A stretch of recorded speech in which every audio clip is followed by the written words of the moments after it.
Gopi Janavallabha Girivaradhari Gopi Janavallabha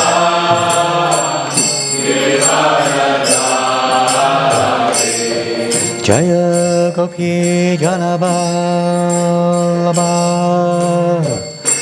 Girivaradhari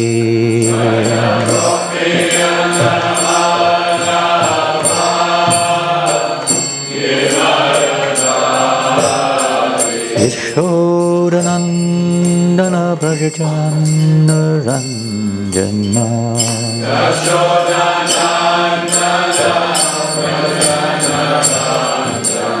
Yashodanandana Brajachandra Ranjana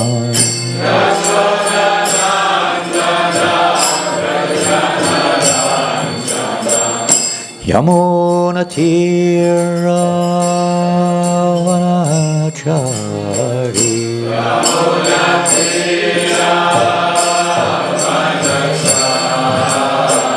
Yamuna Tira Vanachari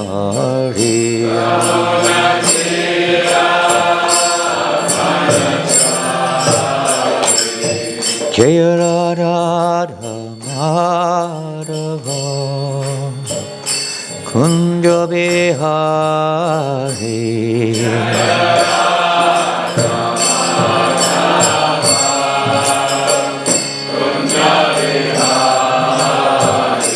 Jaya Radha Madhava Kunja Bihari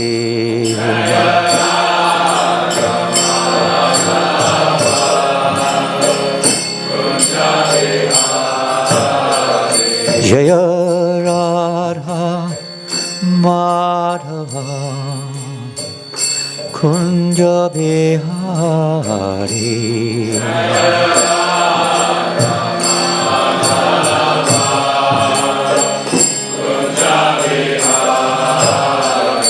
Jaya Radha Madhava Kunja Bihari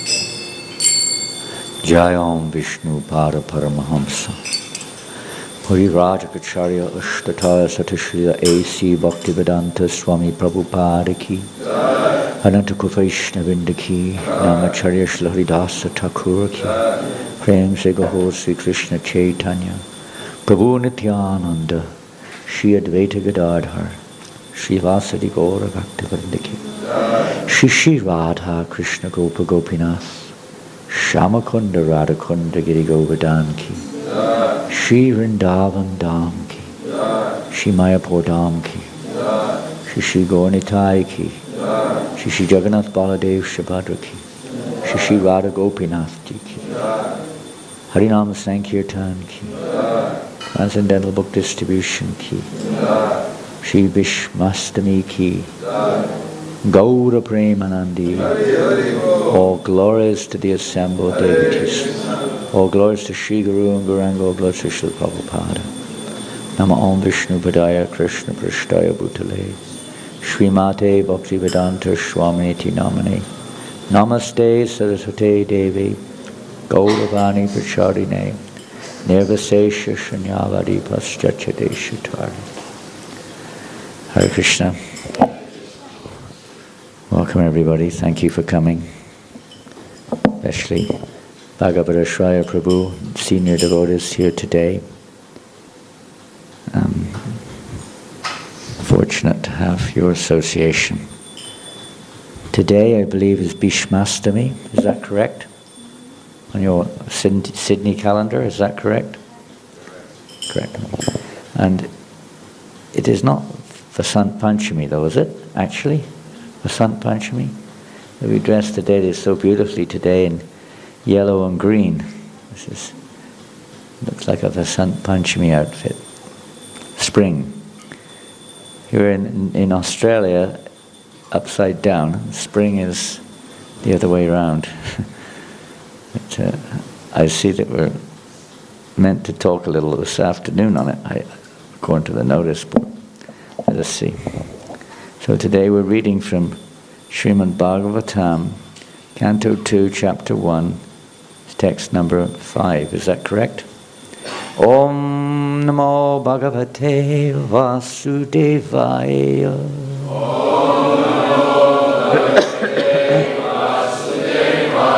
Om Namo Bhagavate Vasudevaya.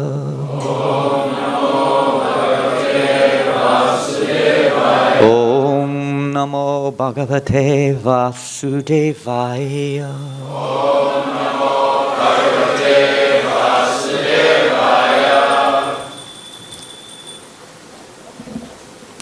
The first step in God realization is a wonderful one of those. Every section, every verse of Bhagavatam is wonderful, but this is a section which is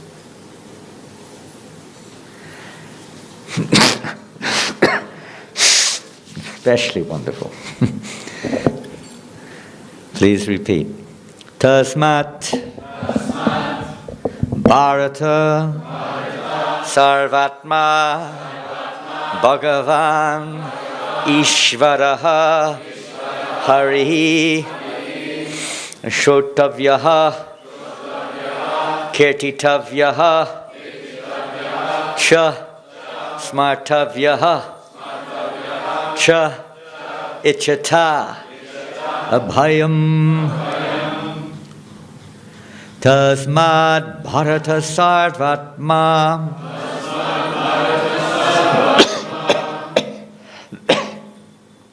Bhagavan Ishvaro Harihi Shrotavyat Kirtitavyascha Smartavyasche Chatabayam Tasmad Bharata Sarvatma Bhagavan Ishvaro Harihi Shrotavyak Kirtitavyascha Smartavyasche Chatabayam Tasmad Bharata Sarvatma Bhagavan Ishvaro Harihi Shrotavya Kirtitavyascha Smartavyasche Chatabayam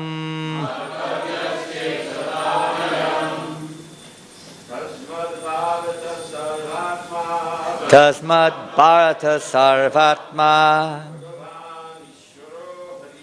Bhagavan Ishvaro Harihi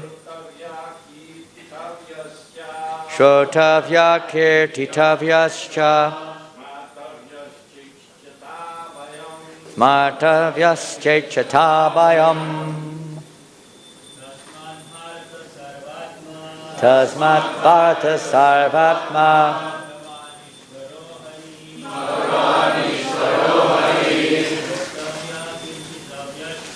Srotavyas Kirtitavyascha Smartavyasche Chatabayam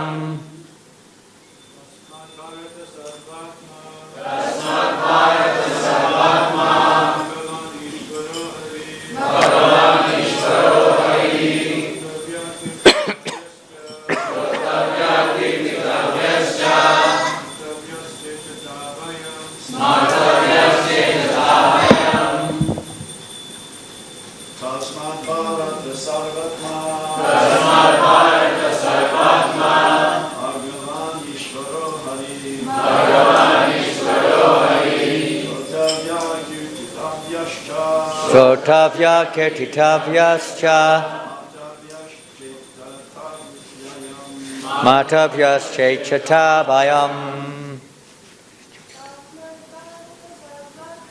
Tasmad Bharata Sarvatma Bhagavan Ishvaro Harihi Shrotavya Kirtitavyascha Smartavyascha Tasmad Bharata Sarvatma Bhagavan Ishvaro Harihi Kirtitavyascha Smartavyascha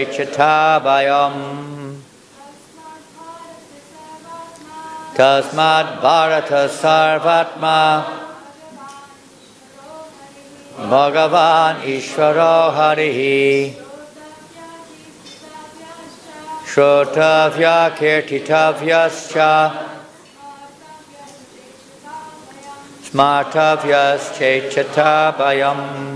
Tasmat.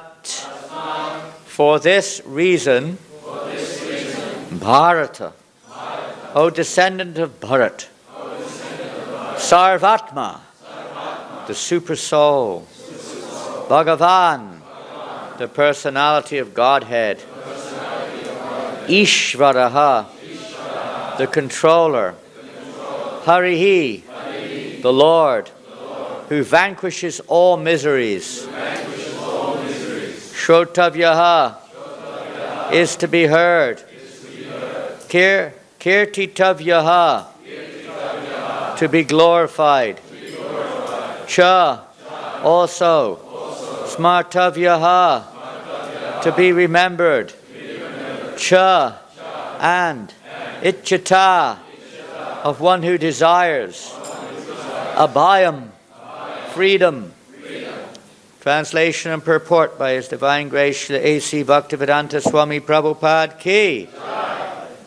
O descendant of King Bharat, one who desires to be free from all miseries, must hear about, glorify, and also remember the personality of Godhead, who is the Super Soul, the controller, and the Savior from all miseries. Purport. In the previous verse, Sri Shukadeva Goswami has described how the foolish, materially attached men are wasting their valuable time in the improvement of the material conditions of life by sleeping, indulging in sex life, developing economic conditions, and maintaining a band of relatives who are to be vanquished in the air of oblivion.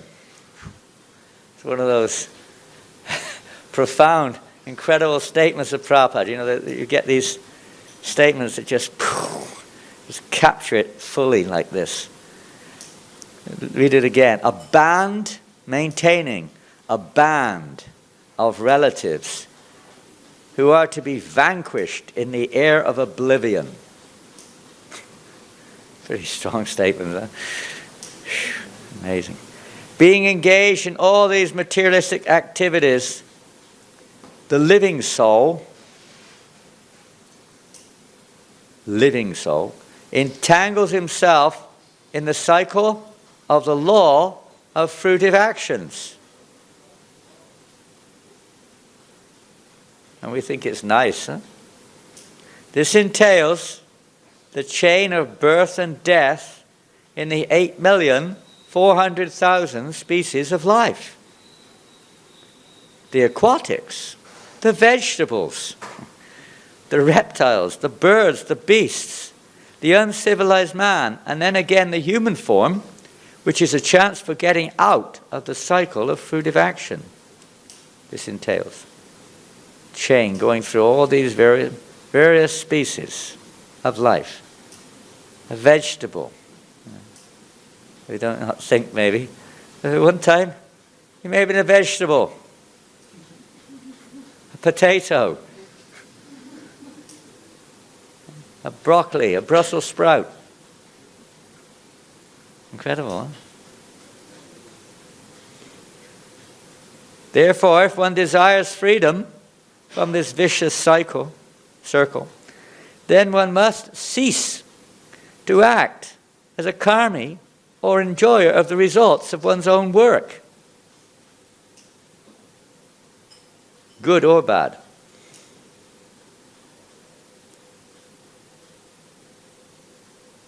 You could take any sentence practically of this purport. It's like a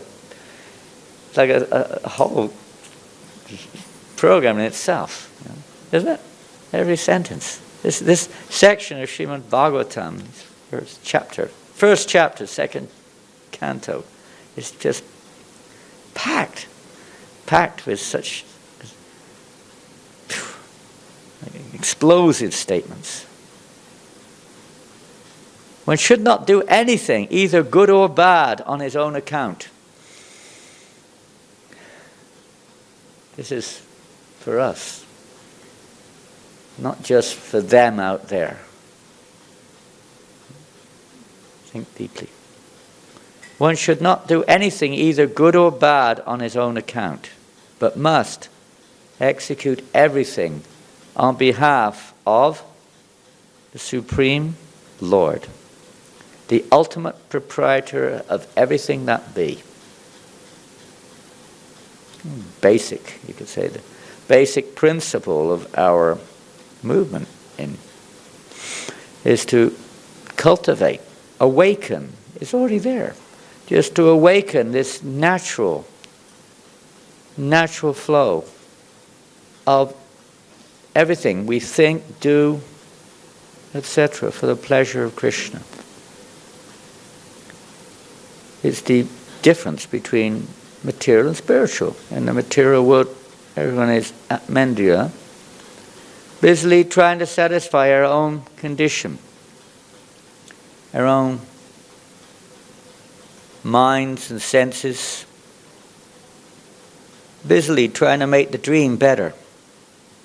As we were discussing or hearing yesterday, from the spiritual platform, everything in this world, good or bad, is a dream. It's not a reality, it's just a temporary phase of experience. But we become so captivated by it and spend most of our energy just trying to improve it with our own definition of good and bad. We have one definition, someone else has a different one, huh? And we fight and quarrel, make friends and enemies, all part of the dream. But without this verse particularly is giving how to wake up from this dreamlike state. This process of doing work is recommended in the Bhagavad Gita 9:27. Can anyone remind us what that verse is? 9:27. I know that Google Guru can tell us quite quickly, but does anyone know, aside from consulting Google Guru? Google Dasi is not here today, is she? There's one young girl, she's very expert, immediately getting the answer. He was here yesterday. Was it? Is not yat karoshi adashnasi, yat jahosi dadasi, tat karushva madarpanam. Is whatever we do, whatever we offer, whatever we give away, whatever sacrifice, whatever we may do in our lives, okay, we've been given that by Krishna. Maybe reciprocation according to our desire, a separate desire, so to speak, and the karma therein. But nonetheless, it's provided by Krishna. His body, the mind, the inspiration, the remembrance, everything given to us by Krishna. So it's not exactly good or bad, it's what we do with it. How we utilize it. Doesn't matter what it is. How we utilize it in relationship with Krishna or for some other reason. So Krishna's Throughout the Bhagavad Gita, we see this thread, practical statements. Yes, we have our ultimate goal, to always think of Krishna, manmana bhava madbhakto madhyaji mam namaskru. But how to honestly come to that? Taking what Krishna has given us and maybe learning or becoming inspired to utilize that in a way which frees us. And that will be discussed a little bit more here. How to get free from this entanglement of falsely identifying self and being captivated by and dragged around the universe from life to life. Whether we're a vegetable or a reptile or an aquatic or a tree or whatever. In this world, ignorant of our real nature. This brought also in the Bhagavad Gita, wherein instruction is given for working on the Lord's account, not our own account. It's like in this material world, Prabhupada often gives the example. A soldier in the battlefield, he's not working on his own account.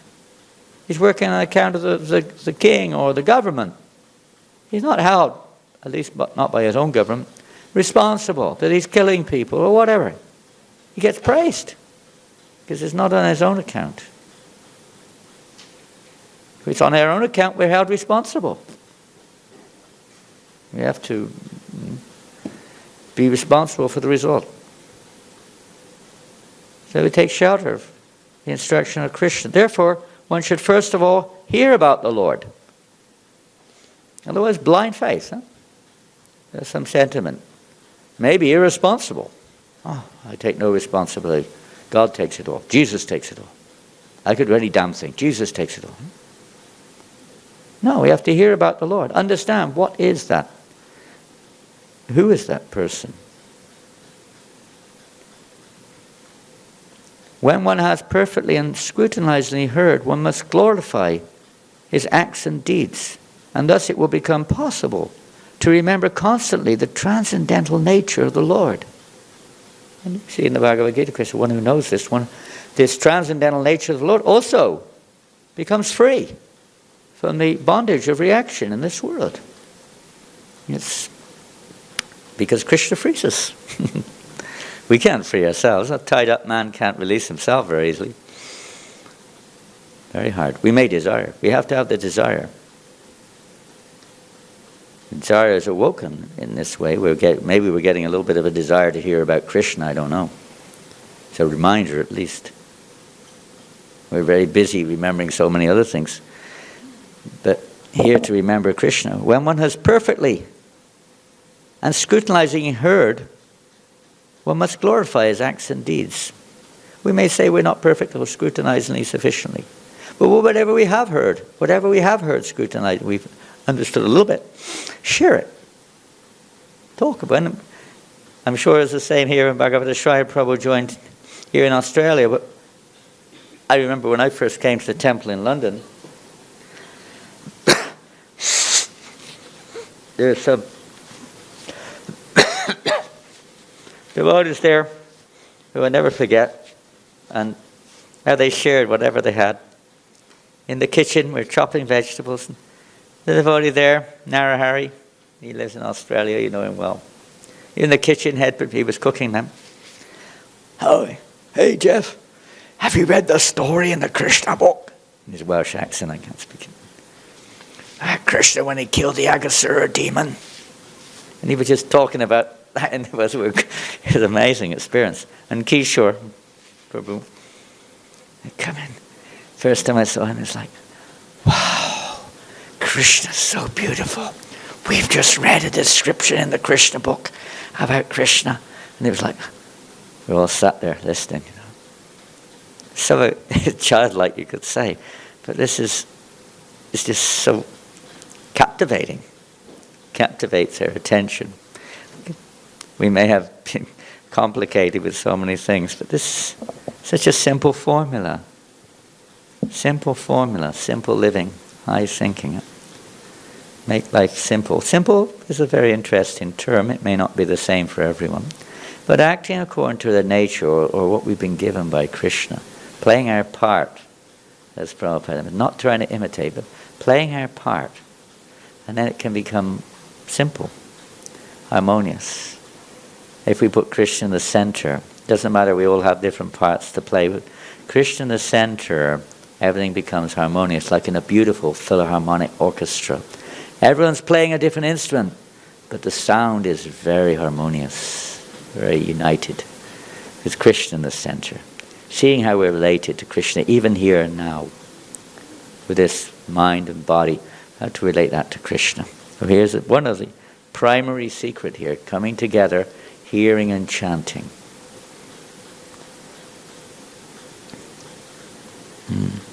Hearing about and glorifying the Lord are identical with the transcendental nature of the Lord. And by so doing, one will always be in the association of the Lord wherever we are. Even if we're in the subway, we're in the office, we're in the prison, we're wherever, in the hospital, in the home, in the temple, everywhere, if we can imbibe this principle, seeing things in relationship with Krishna, wherever we are, we will feel the association of the Lord in various ways. Because nothing is happening, as a previous part of the purport, how Krishna is the proprietor of everything. Not just the temple, everything. Prabhupada would teach us that too. On occasions he would visually demonstrate it by going into people's gardens and turning off taps. Not waste, no one should waste. Keep clean and so visible demonstration. Everything is Krishna's property. The toilet, everything should be for Krishna. Remembering this is Krishna's. Behaving, acting, just learning how to do things with Krishna in the center. Education, very simple. Then wherever we are, we feel the association of Krishna. Even the office, many times devotees ask, how can I remember Krishna in the office? Well, everything about the office is Krishna's energy, provided by Krishna. The intelligence to do what the ability is given by Krishna. The instruments of enacting our desires, etc. That's all provided for by Krishna. Everyone's under the influence of the modes of nature, which is Krishna's energy, being ultimately guided by Krishna in the heart. Krishna's everywhere. The fruits of the work are awarded by Krishna directly or indirectly. Everything is coming from Krishna. Everything. No matter what it is. Even if a person seems to be grossly in the mode of ignorance, that's because they're associating with Krishna's energy. The tamagun. Everything. And they're controlled by that tamagun completely. And then the mode of passion comes in and influences them to act in this way and that. Everything see Krishna in relation to everything. Whatever it may be. Even it's very not so easy. But sometimes we get chastised or criticized, or somebody says something that upsets us. For a devotee, Krishna's hand is working to help release us. To help release us from seeing things separate from Him. To purify us of this tendency to see ourselves as the center. But to remember that there must be a reason for this. Krishna has a reason to help release me from this dream that I'm in. This attachment. The whole process of devotional service is a waking up process. Wake up. And this is the main thrust of that wake up, together with engagements. We can't spend all our time just chanting. Maybe we can, but generally not. So many engagements are there to engage our mind and active senses, which connect us with Krishna. That's why we have spiritual guides in our lives. Not so much necessary to tell us what to do, but how to do that in relationship with Krishna. Perhaps in this day and age it's often confusing what to do. It wasn't confusing so much in previous generations. Pretty simple what to do for most people. It was something kind of naturally inclined to an activity, and it wasn't so complicated. But whatever it is that we're doing, we've chosen or forced or whatever it is, how to do that in relationship with Krishna. spiritual guidance, how that can be connected with Krishna. And to provide environmental situations like this beautiful temple, this jewel in Sydney. But what makes it shine is when there is hearing and chanting and remembrance of Krishna here. Otherwise it's not necessarily so, you can say, so effulgent. It becomes another place to try to manage, another place to try to get what, my conditional deriving desires want, etc. But no, this is a place where we can awaken our natural, our dormant attraction for Krishna. It's an oasis, as we were hearing yesterday, in the desert, spiritual desert. The temple is particularly, Srila Prabhupada, Nectar of Instruction, describes the temples as places where people can come and hear how they can connect with Krishna, no matter who they are. Connecting with Krishna is not just some formal thing. It's actually a reality. It's immediately when one sees the deity, a person may not know, what is this? The thought comes, oh, that's very beautiful. If anyone comes here today, they may say, wow, they've got such beautiful dresses. Who are they? What are they? What is it? I saw so many times in New Zealand when we were there, old age pensioners would come in busloads on a mystery tour, and they would turn up at the temple in Auckland. Much to their surprise, some of them were a bit shocked, but many of them were open-minded, mostly from Christian backgrounds. And they would come into the last thing on our list of things to watch or do or hear was the deities, because for many people it was a bit of a shock. And some of them didn't go for it. But many of them took that. They loved the prasadam. They were the old people, 80 years old, stuffing down halava and cream. I don't know if they survived after that or not, but they couldn't resist it, It was so delicious. Anyway, better go out on halava and cream. It's a good way to go. And then they would come, if they could walk after that, we would then take them into the temple and open the curtains. That was the grand finale. And so many of these old people were spellbound. They'd never seen anything like it. What is it? What is this? Oh, they're so beautiful. They would say things, many of them like this. Can I take a picture? Like that, They were fascinated. Attraction had been awoken to Krishna. They didn't know. This is the temple. To awaken that attraction, a devotee is supposed to be a walking temple. The more we're remembering Krishna, the more we're hearing and chanting and remembering Krishna, the more a devotee is literally Krishna manifests through them. Just like the temple, the more hearing and chanting and beautiful deity worship and the relationships between devotees, it attracts people towards Krishna. That should be our home, like that, everything. That's our one golden opportunity, although we're not very mature in so many ways, not very learned, but take heart. Even Srila Prabhupada, of course, for us, you could say, but he was feeling like that. I have no devotion, I have no knowledge, nothing. I just have strong faith in the holy name of Krishna.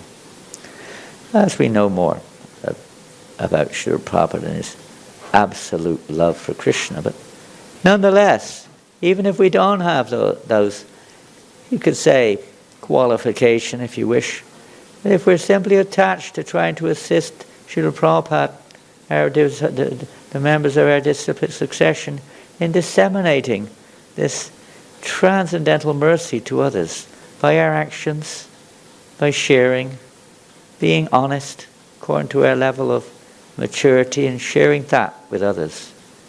It's a wonderful opportunity for all of us to, we say preach, but preaching is, words are one thing, but our behavior is the real thing, which we all know if we've had children, how children learn more by what they see and experience around them by what we say to them. That's what really solidifies what we hear. So the temple is meant to be like that. We may not be good at engineering or law or this thing, or that thing. But as Prabhupada, in the early years when he was in Montreal, he was discussing with, I think it was Padumna, a few devotees were there, about expert. What is expert? And Prabhupada said, expert is like this. The calf, the baby calf, immediately knows to drink the milk of the mother. And I watch it almost daily in Vrindavan. I stay in the Goshaw. And I watch the babies being born, literally sometimes, the calves. And within hours, literally sometimes 1 or 2 hours, they're on their feet and they're going for the mother's udder. Prabhupada said, this is expert. He said, the florist, if you know how to make garlands, that's expert. If you don't know how to do it, because you may learn, don't try to do it. The expert means finding out our position and playing it for Krishna. That is expert. Very simple. They sometimes make it a little complicated because of the false ego. Maybe we want to imitate. Maybe we've got some, egotistical desires there. And we see that others are getting recognized and this and that, or whatever. I'd like to be that. That's not the mood of a devotee who understands things, so to speak. And certainly it shouldn't be the mood of the leaders. Otherwise everyone else will follow such a mood. This mood which Prabhupada has of service to all of us. Servant, how to serve. As you do as you have children. You don't treat them like adults. You treat them as they are and encourage them as they are. Wonderful, wonderful, wonderful. Prabhupada said, the child gives us a piece of chocolate. Oh, that's so kind, so wonderful. We gave the chocolate in the first place, but that's what's going on in this world. Krishna has given us everything. Everything. It's not like I'm doing something for Krishna. Sometimes we think like that. Huh? We'll be given a chance to realize, that is my constitutional position, to please Krishna. And not, I'm doing something for Krishna. So that mood is so, it can be contagious. Contagious. Like material consciousness is contagious, like the raging fires. It's very hard to extinguish those raging fires in Australia. By the grace of the Lord, rain may come, or it just runs out of wood or something, but temporary. But the principle is we cannot extinguish that blazing forest fire. It's only by the mercy of the spiritual masters that fire can be extinguished. And what is that mercy? The Goswamis, Srinivasacharya describes how they're showering on the world songs about Govinda. This is their mercy. They're showering down that mercy of, yes, practical instructions, but also alongside hearing and chanting and glorifying the Lord, particularly in this age. Lord Chaitanya Mahaprabhu has revealed to the world a very confidential, the Bhagavad Gita talks about the most confidential knowledge. It's not just some words theoretically learned. It's actually much more than that. That confidentiality of the Bhagavad Gita opens the door to prema, or love of God, and Lord Chaitanya has opened the door to that confidentiality. And by bringing this Sankirtan movement, Krishnadas Kaviraj Goswami describes that Lord Chaitanya Mahaprabhu has appeared in this world for two purposes. To experience Krishna Prema himself, the ecstasy that his pure devotees experience in relationship with him. He wanted to experience it along with the congregational chanting of the holy names. And it's so nice. And we see people without even knowledge, without any practice in taking the chanting, congregational chanting of the holy names. And really, Jiva Goswami says that even, because it's the prime activity, even persons who are fallen, we're all fallen in one sense, but engaged in sinful activities can experience bliss in congregational chanting of the holy name. It may be like a sample, a spray, and away they go into another association, but that will never be lost He is so merciful. Lord Chaitanya has opened the gate, and that spray of love of God is spraying all over the world. And then the Kaviraj goes on to describe Lord Chaitanya Mahaprabhu, along with his associates, are giving this Krishna prema through congregational chanting to even the most fallen, untouchables of this world. Everybody is not so complicated. We may have our reservations, and how we do it, that's another thing. The principle is to share this mercy. And then Kaviraj goes on to say, Lord Chaitanya Mahaprabhu has woven a wreath, like a garland. What is that garland? That garland, like a flower garland, has many flowers. And usually if there are different colors, properly, aesthetically and compatibly matched, the garland looks very, very beautiful. So Lord Chaitanya has wove a wreath, or a garland of the holy name, congregational chanting, and Krishna prema, with which he has garlanded the entire material world. And we just have to take a sniff of that garland. Take a sniff of it. And we can lose attraction for the material sniff. We will have a bit of a material sniff probably. That's nice. Like a doggy, huh? Doggies have good sniffers, don't they? Especially in Australia, you really understand that when you go to the airport, right? How strong the dog sniff is. We came into the Gold Coast, when was it, last year, Rasika? Last year? I had no idea. In my bead bag, someone had given me a garland in Malaysia, wherever we came from.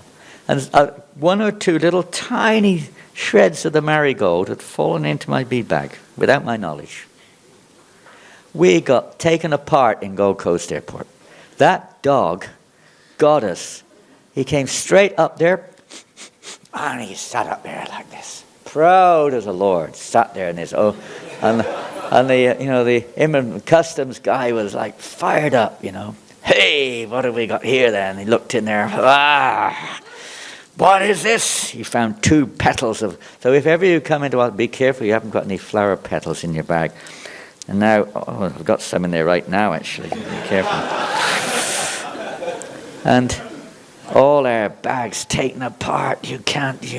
I begged innocence and they let me off, but they really gave me a hard time, Everything checked. What's this? What's that? What's this? What's that? Couldn't believe it. Material life. When you got that sniff, you get really entangled. If you have a sniff of these things, it just goes. Whew. We have to have a sniff of the holy name. We have to become attracted. Association of devotees is so important. So important. If we're not attracted, what can we do? What can you expect from others? Whereas if you have a ritual, comes a ritual. I love this word spiritual. Spiritual. If you take off SPI, what do you get? A ritual. And you can translate SPI in different ways. I translate it Srila Prabhupada's instructions, but others may say different things. It's we're here for not rituals, we're here for spiritual. And Srila Prabhupada has given us this opportunity to transform everything spiritually. We'll finish the purport.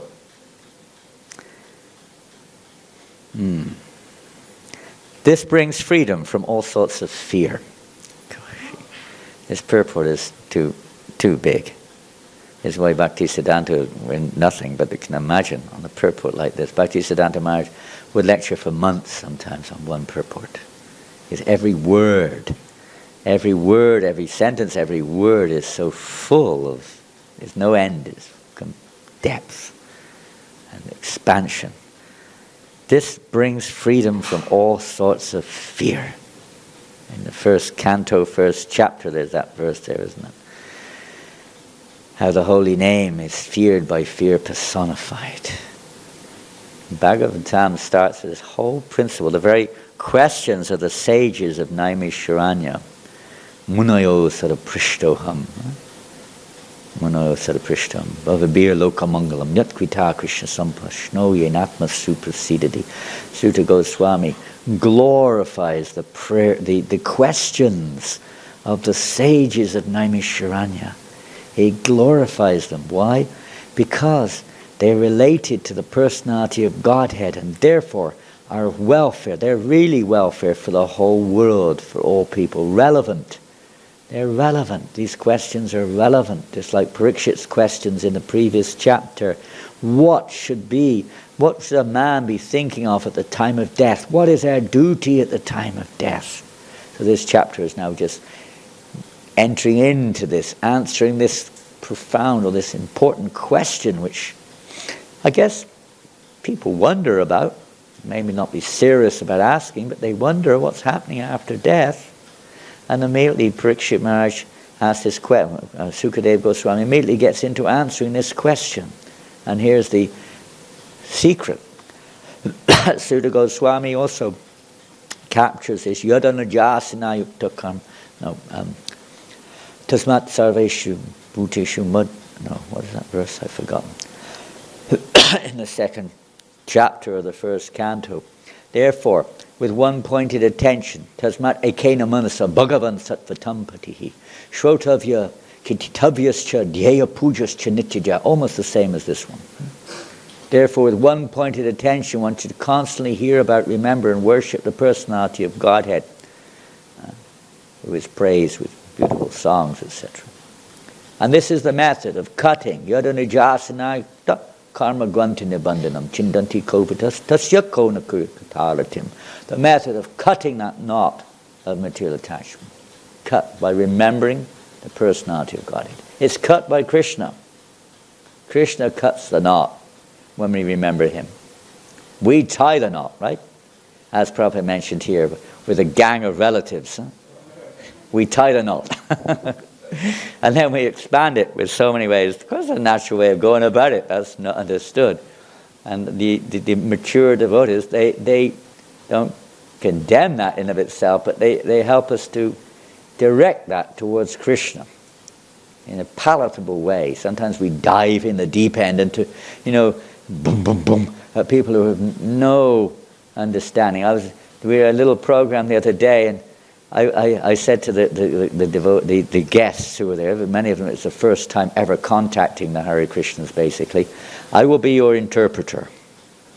They will say, this is prasadam. We're now going to serve prasadam.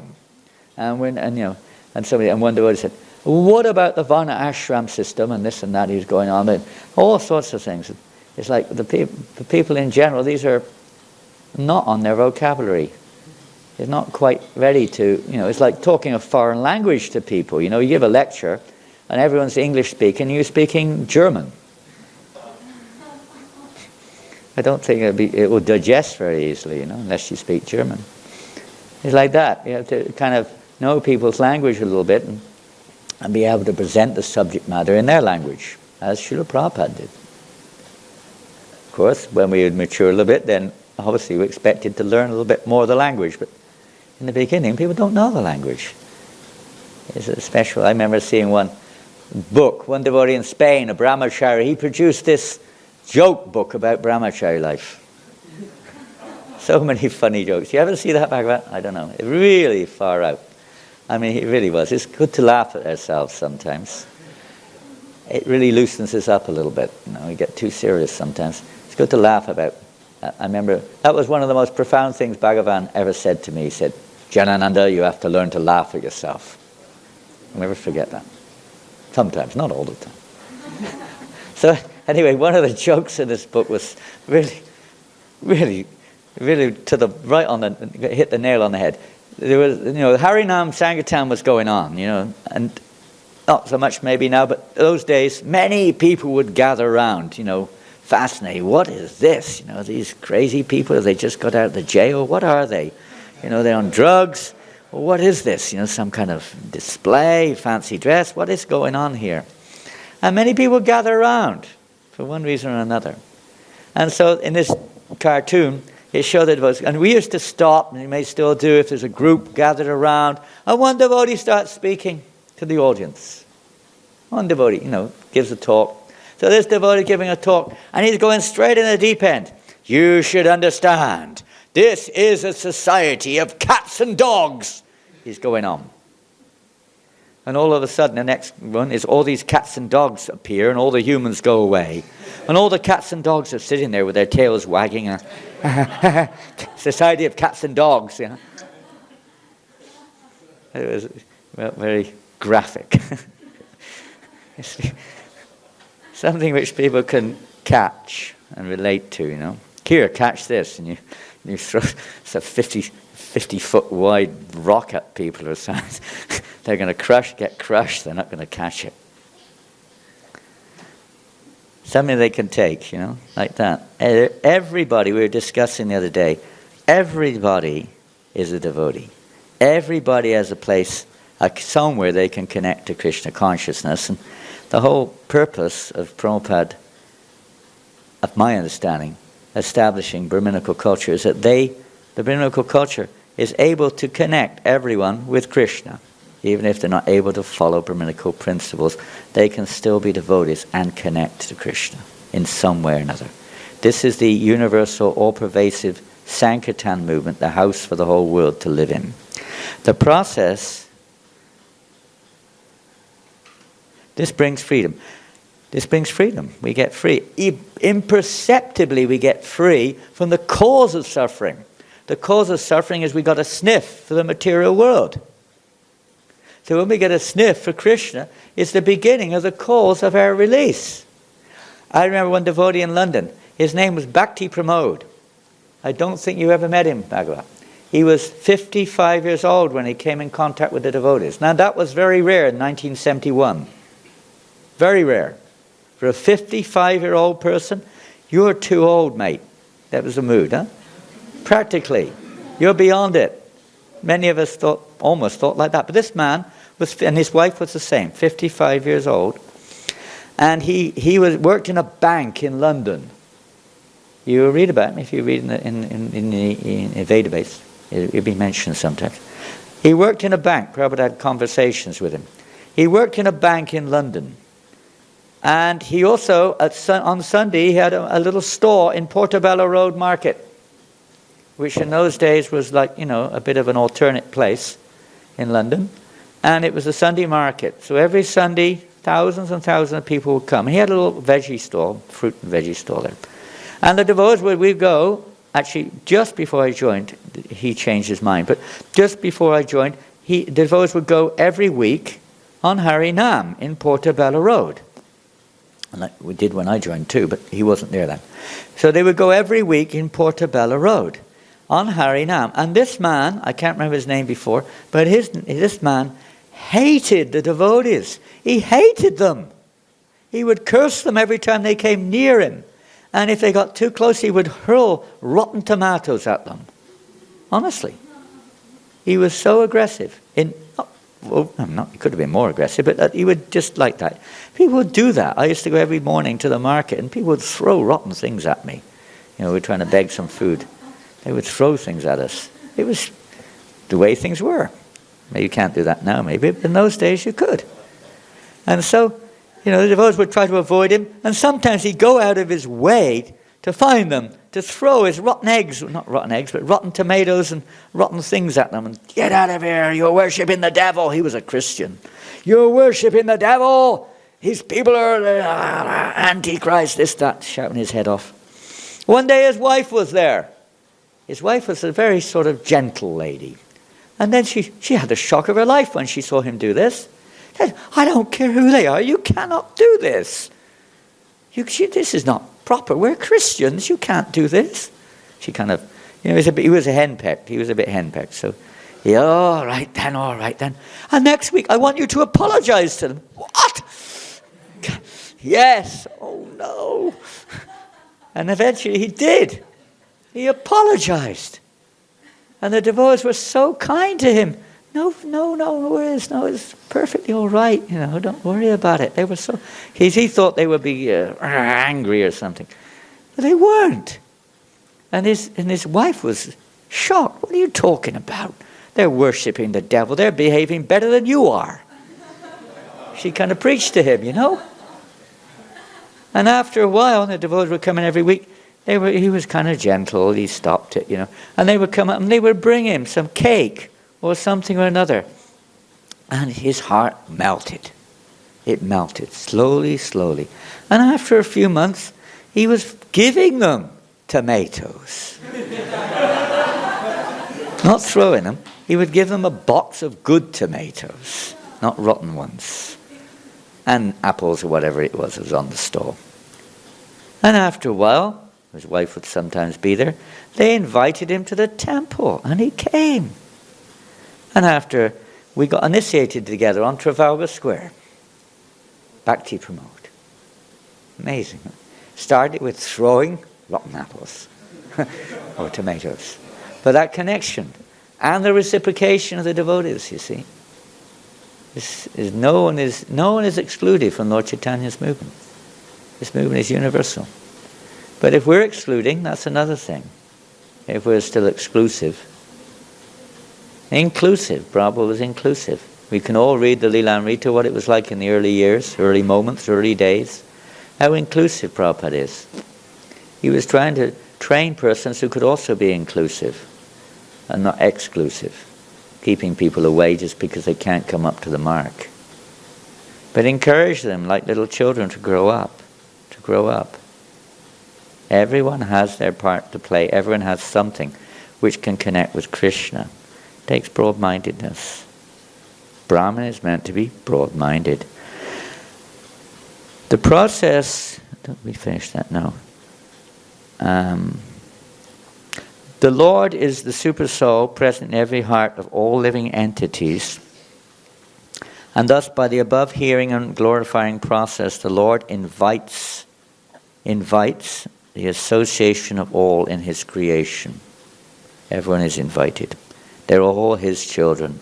They're all parts. And preaching, in a higher sense, is understood that the pure devotees is out of service to Radharani. Compassion, you could say in one sense, because her desire is to increase the pleasure of Krishna. And when she sees conditioned souls separated from Krishna, not engaged in bringing Krishna pleasure, she feels compassion. And the pure devotees of the Lord imbibe that same compassion in following the footsteps of the devotee and the servant, etc. But they feel that compassion to try to reconnect others to Krishna, to bring pleasure to Krishna. That's the compassion of Radharani, that she's feeling sad because Krishna could be more happy if the living entities, conditioned souls, were connected, serving Krishna for his pleasure. So this is preaching, to increase the pleasure of the deities, to increase the pleasure of Krishna, by somehow or other thinking how to spread Krishna consciousness, how to engage others in Krishna's service, how to encourage them to get closer to Krishna. Preaching. It's not exclusive, it's all-inclusive. This process of hearing about and glorifying the Lord is applicable for everyone, whoever he may be, and it will lead one to the ultimate success in everything in which one may be engaged by providence. We're all engaged by providence, by the will of the Lord. There are many classes of human beings: fruitive workers, empiric philosophers, mystic yogis, and ultimately unalloyed devotees. For all of them, one and the same process